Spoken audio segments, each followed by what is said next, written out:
That very first Christmas, Jesus entered a world that was broken, hurting, lonely, and waiting for a Redeemer. He entered it not as a warrior, but as a fragile and seemingly insignificant human child.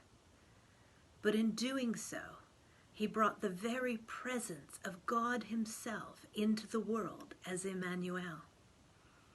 Now Jesus came with a mission to build the kingdom of God and eventually the church. But neither of those would look anything like what had been expected.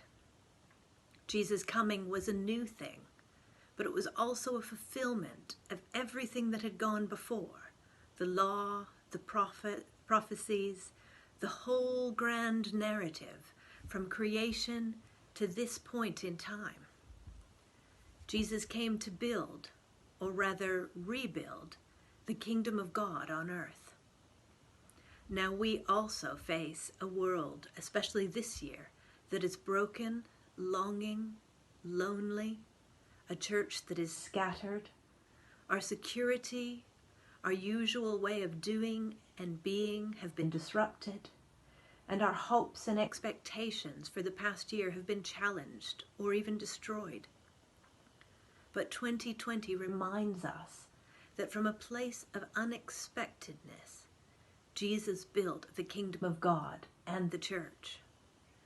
In the unexpectedness of this year, our mission is still Christ's mission, to rebuild the kingdom of God, not just from the ruins, but on the foundation of all that has gone before, and from the very unexpectedness of Advent and Jesus entering our world.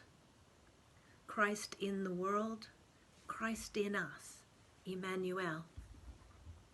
Now, build back better has become a bit of a catchphrase for politics and for church.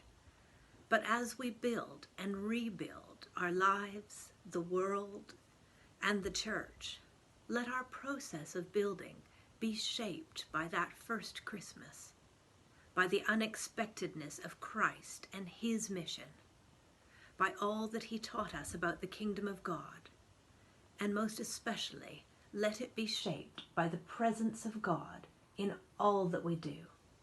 Emmanuel.